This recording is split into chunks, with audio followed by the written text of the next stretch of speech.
Welcome. This is TarHeel247, a UNC basketball podcast. Make sure to like, share, and subscribe to the channel. Before your Thanksgiving, we've got my guy Isaac Trotter here to preview St. Bonaventure and Michigan State. First of all, how are you doing on this holiday week? Doing well. Feast week is here, so I have a bunch of screens on, lots of games, and I feel like right now this is the time of the year where we're going to learn a lot more about these teams. Those little appetizers during non-conference play, the one game you see. But, I was just watching Tennessee earlier today. Their offensive growth from just the first 4 weeks of the season is already really evident. And I love Feast Week because I feel like I get to a real good pulse of these teams in the next couple of days. And North Carolina will be a good one, too, because we get, 2 games in 3 days. Okay, before we get to North Carolina, is there a game tonight that people should be checking out, or you're excited to see? Gonzaga, Bama is going to be a high level. I think both those two teams are awesome offensively. Honestly, I feel like both teams give each other problems, right? Like Gonzaga's front court gives an Alabama front court that's a little thin, a little light in the britches, some problems.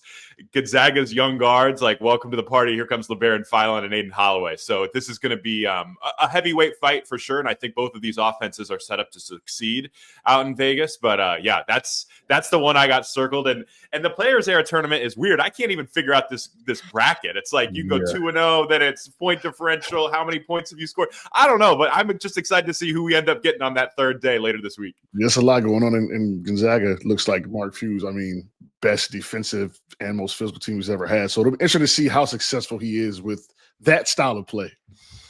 For sure.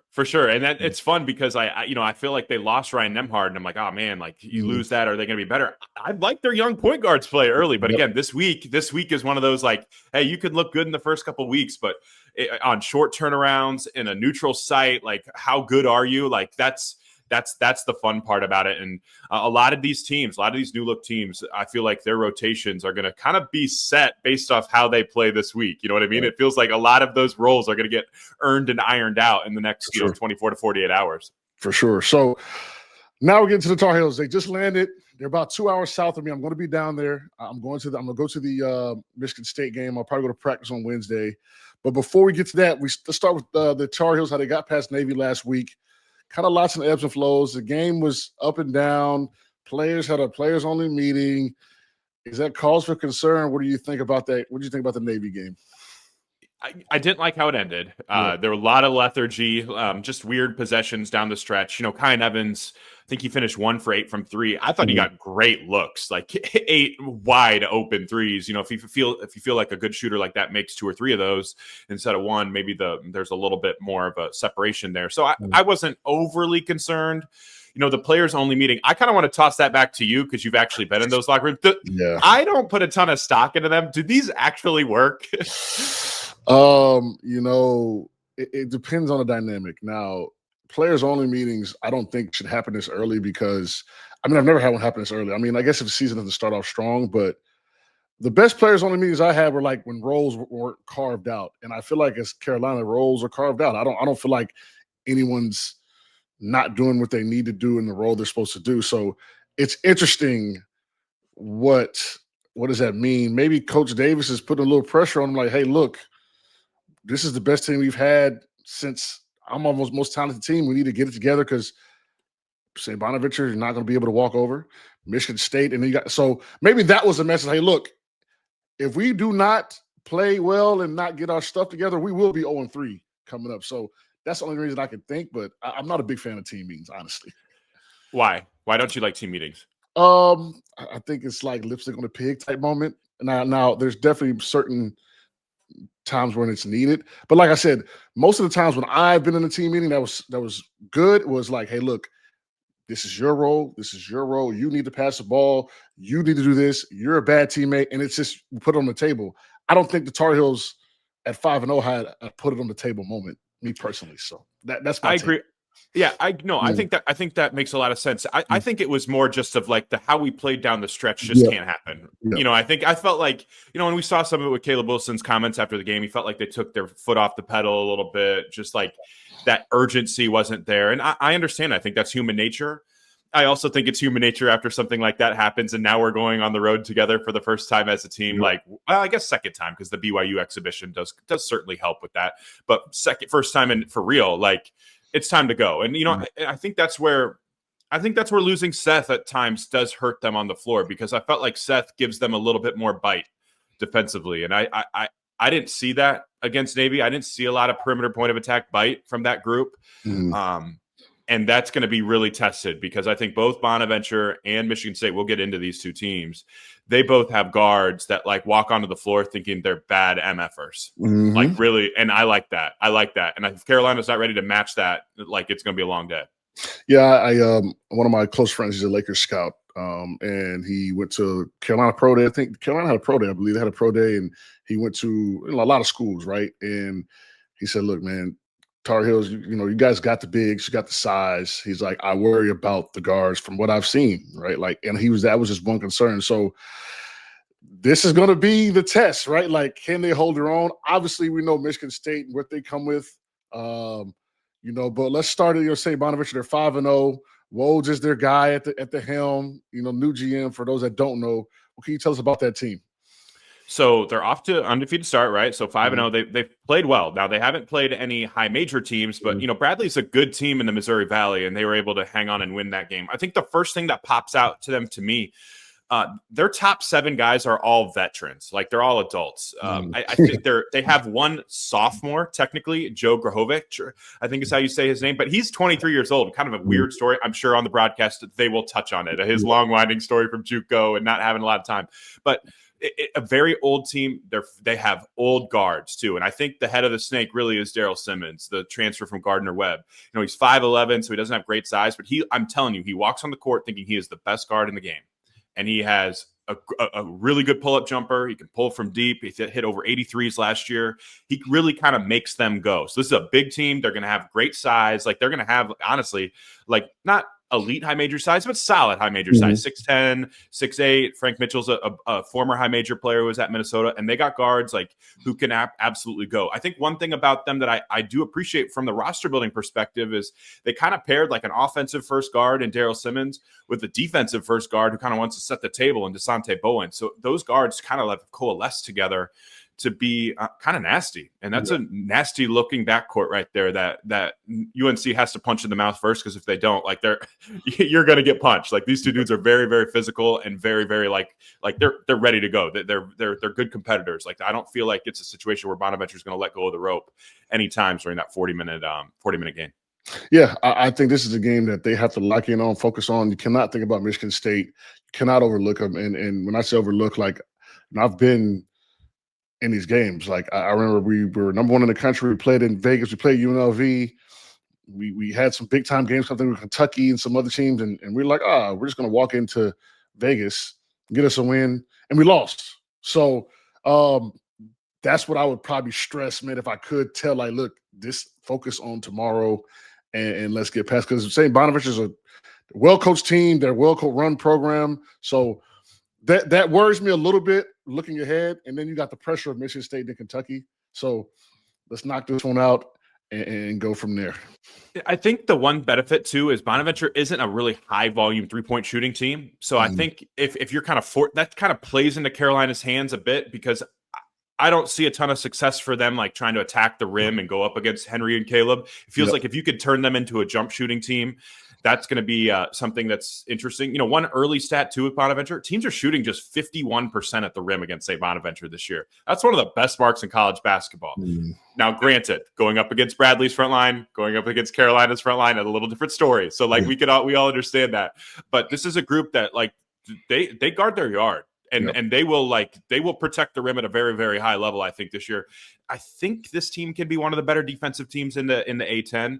So if you aren't crisp offensively, if you're not able to get after it on the offensive glass, if you're taking bad shots and letting them get out in transition, like, they can stick in this game. Like, I don't foresee a scenario where Carolina's like running away and hiding in this one. This is going to be a war.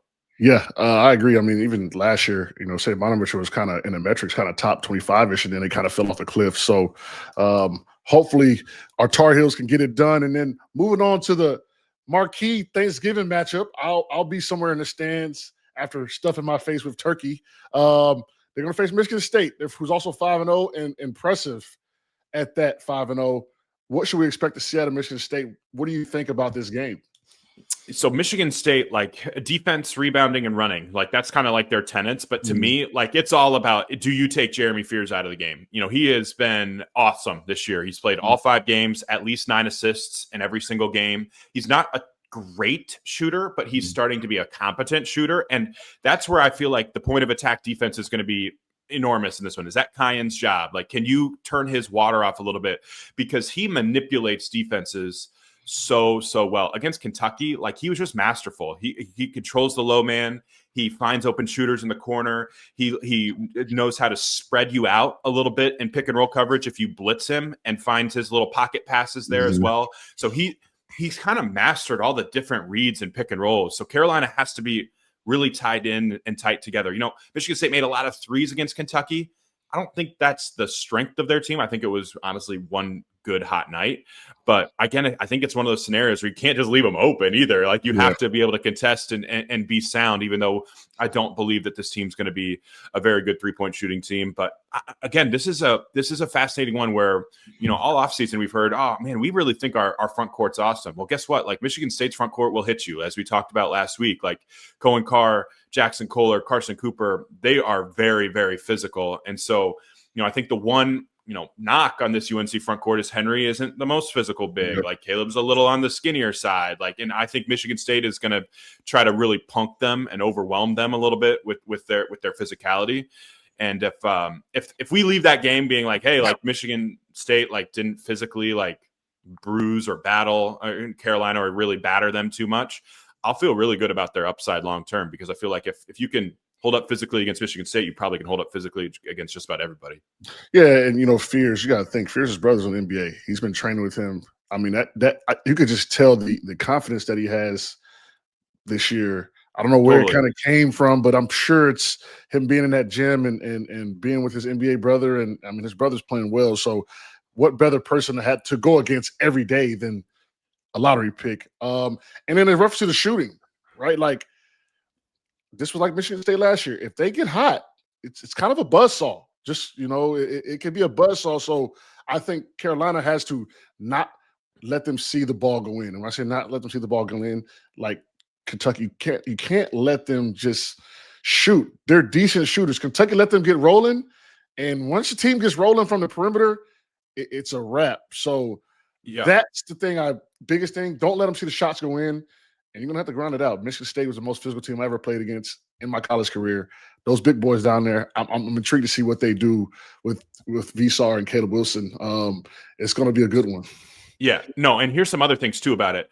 Michigan State's gap help defensively is awesome. They are so well schooled about that. So like if you drive into gaps that aren't there, or you take contested shots that aren't there, like you're just giving them free 2 points on the other end, because this is one of the elite transition offenses. Cohen Carr, like, it feels like he has scored 95% of his points in transition this year, and it's all just on running the floor and putting it on your head. Like, he will put his nose on the rim and put it on your head. So, like, I think their shot selection, Carolina's shot selection offensively, was something that they're going to have to be really tied in on. And I think this is a huge game for using Henry Visar's playmaking from the top of the key. Because if you can cut off of Visar at the top of the key, Michigan State is a very aggressive. They really like to play in the passing lanes. Those lobs over the top, I think you could see Luka like some booty ball or some lobs over the top against some of Michigan State's smaller guards. That could be something that they use. Kyan is a sneaky good cutter, I think, as well. Those little aspects will be there. But if you take bad shots or you drive into gaps that are already filled because they're really connected defensively, you're just gifting them what they want to do in transition. I think if you make Michigan State play half-court offense and limit them to like less than 10 transition points in that game, I think Carolina can be fine. But yeah, this one's going to be, 65-63 at the under 4 timeout. It's probably going to come down to 1 or 2 plays in crunch time. Yeah, then Kohler and Carr, that front line and Coop, like that's not a front line to sneeze at. And it'll be interesting to see, do they put, I guess I'm sure they're going to probably start out Kohler maybe on Caleb. Can he guard him? Do they have to switch it around? I think it will behoove UNC if Michigan State can only keep one big on the floor. So maybe that's something to attack. But it's going to be interesting. It's going to be a dogfight. I'm just kind of. I want my Tar Heels to show the world, right? Thanksgiving, everyone's down. Everyone's going to be tuned in. The one So, thing too about Michigan State's defense, they don't double the post. So yeah. Caleb, like you're going to have mid-post backdowns where like it's one-on-one, you got to win your matchup. Yeah. And so like Caleb's offensive evolution as he continues to prove his back to the basket game, this is a good spot for him because like it's one-on-one with Jackson Kohler. Can you make plays? And I think Michigan State's going to kind of basically try to take as many threes away as possible and make Carolina play back to the basket basketball and go from there. And Kentucky refused to do so. If Carolina is patient enough and gets the ball where it needs to go, you can find avenues for success. Yeah, man, it's almost like Kentucky saw the gaps closing.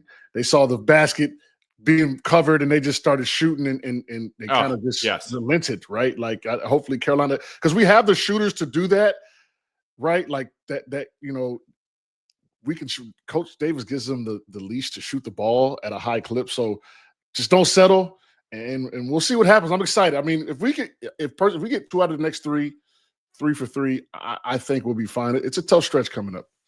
It is a tough stretch. I think, again, like I said earlier, I feel like this is part of the time of the year where you kind of learn a lot about a team's maturity and just like how they understand. Like, and this is also, I love this like setup for the NCAA tournament too, being able to play on a Tuesday and then play again on Thursday. That 48-hour prep, like those are quick preps that you're gonna have in the NCAA tournament as well too. So this kind of feels like, all right, say Carolina gets up a 5 seed, like this could easily be like a 12 seed St. Bonaventure, and then on 2 days later you're playing a 4 seed Michigan State to go to the Sweet 16. Like you're kind of simulating out some of those processes right here in November that will show up again in March.